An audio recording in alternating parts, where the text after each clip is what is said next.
Friends, अगर आपको इस टाइप के सेंटेंसेस बोलने हैं लाइक कर सको तो करना, आ सको तो आना, दे सको तो देना, तो गाइज इस टाइप के सेंटेंसेस अगर आपको बनाने हैं तो उसके लिए एक सिंपल सा रूल है। सेंटेंस की शुरुआत करेंगे हम वर्ब के फर्स्ट फॉर्म से, देन हम बोलेंगे इफ़ यू कैन। सपोज अगर आप ऐसा बोलना चाहते हो कि कर सको तो करना, तो आप बोलेंगे do if you can, do if you can. आ सको तो आना, कम इफ़ यू कैन। दे सको तो देना, गिव इफ़ यू कैन। तो फ्रेंड्स, इस तरह से आप बहुत इजीली इस टाइप के सेंटेंसेस बना सकते हो। हमारी डेली कॉन्वर्सेशन में कुछ इस तरह के सेंटेंसेस भी बोलने में आते हैं लाइक कोई भी आप पर विश्वास नहीं करेगा भले ही आप सच क्यों ना बोलो, मैं जाऊंगी भले ही आप मुझे परमिशन दो ना दो, मैं उससे ज़रूर बात करूंगी भले ही वो मेरी बात सुने ना सुने। तो फ्रेंड्स, इन सेंटेंसेस में जो वर्ड आ रहा है भले ही, इसके लिए इंग्लिश में बोला जाता है इवन इफ, और इसका मतलब होता है भले ही, चाहे। इन दोनों सेंस में आप इवन इफ का यूज़ कर सकते हो। तो आइए इसके कुछ एग्जाम्पल्स देख लेते हैं। कोई भी आप पर विश्वास नहीं करेगा भले ही आप सच क्यों ना बोलो। Nobody will believe you even if you speak the truth. Nobody will believe you even if you speak the truth. मैं जाऊंगी भले ही आप मुझे परमिशन न दे।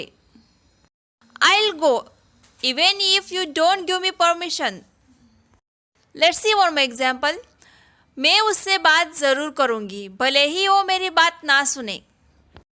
I'll definitely talk to her even if she doesn't listen to me. I'll definitely talk to her even if she doesn't listen to me.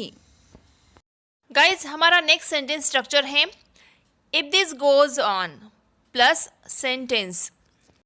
और इस sentence structure का use आप तब करेंगे जब आपको कुछ इस तरह के सेंटेंसेस बोलने हो लाइक अगर ऐसा ही चलता रहा तो तुम जिंदगी में कुछ नहीं कर पाओगे, अगर ऐसा ही चलता रहा तो तुम कभी पास नहीं हो पाओगे, या फिर अगर ऐसा ही चलता रहा तो तुम उसे कभी नहीं भुला पाओगे। तो गाइज, इस तरह के सेंटेंसेस को कैसे ट्रांसलेट किया जाता है इस सेंटेंस स्ट्रक्चर की मदद से, आइए देखते हैं। अगर ऐसा ही चलता रहा तो तुम कभी परीक्षा पास नहीं हो पाओगे। If this goes on, you will never be able to pass the exam. अगर ऐसा ही चलता रहा तो तुम उसे कभी नहीं भुला पाओगे। If this goes on, you will never forget her. अगर ऐसा ही चलता रहा तो वो हमारी मदद कभी नहीं करेगा। If this goes on, he will never help us. Guys, in sentences के अलावा कुछ ऐसे भी सेंटेंसेस होते हैं जो हमें बोलने पड़ते हैं लाइक अगर आप मेरी जगह होते तो आप क्या करते। अगर राज मेरा दोस्त होता तो वो मेरी मदद ज़रूर करता। तो गाइज, इस टाइप की सिचुएशन में हम जस्ट इमेजिन करते हैं लाइक अगर कोई कुछ होता तो क्या होता। इस टाइप के सेंटेंसेस को कंडीशनल सेंटेंसेस बोलते हैं। तो आइए इस टाइप के सेंटेंसेस को बनाने का रूल देखते हैं।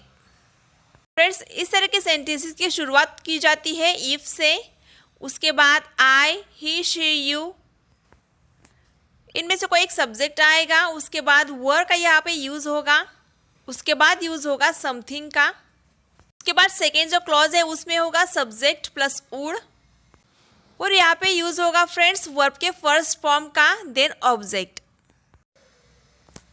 तो आइए इसके कुछ एग्जाम्पल्स देखते हैं ताकि आपको ये स्ट्रक्चर अच्छे से समझ में आ जाए।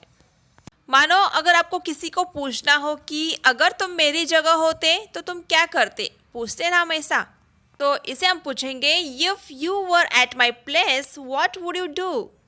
If you were at my place what would you do. अगर मैं हीरो होता तो कैटरीना से शादी करता। If I were hero I would marry Katrina. अगर वो मेरा दोस्त होता तो मेरी मदद ज़रूर करता। If he were my friend, he would definitely help me. If he were my friend, he would definitely help me. Guys, आप अपने डेली कॉन्वर्सेशन में कुछ ऐसे सेंटेंसेस ज़रूर बोलते होंगे लाइक अगर वो मेरी मदद नहीं करना चाहता तो ना सही, या फिर ऐसा ही सही। अगर आप मेरी बात नहीं मानना चाहते तो ना सही। अगर तुम पढ़ाई नहीं करना चाहते तो ऐसा ही सही। तो गाइज, ना सही, ऐसा ही सही, इनके लिए इंग्लिश में बोला जाता है so be it, so be it. तो फ्रेंड्स, इस टाइप के सेंटेंसेस बनाने का रूल बहुत सिंपल है। सबसे पहले आपको एक सेंटेंस बोलना होगा, मतलब जो भी सेंटेंस आप बोलना चाहते हो वो बोलेंगे, उसके बाद सिर्फ सो बी इट का यूज़ करके सेंटेंस कंप्लीट करेंगे। आइए इस स्ट्रक्चर को एग्जाम्पल्स के जरिए समझते हैं। अगर आपको ऐसा बोलना हो कि तुम मेरे साथ नहीं आना चाहते तो ना सही। If you don't want to come with me, so be it. तुम मुझसे दोस्ती नहीं करना चाहती तो ना सही। If you don't want to befriend me, so be it. अगर वो मेरी बात नहीं सुनना चाहता तो ना सही। If he doesn't want to listen to me, so be it. वो पढ़ाई नहीं करना चाहता तो ना सही।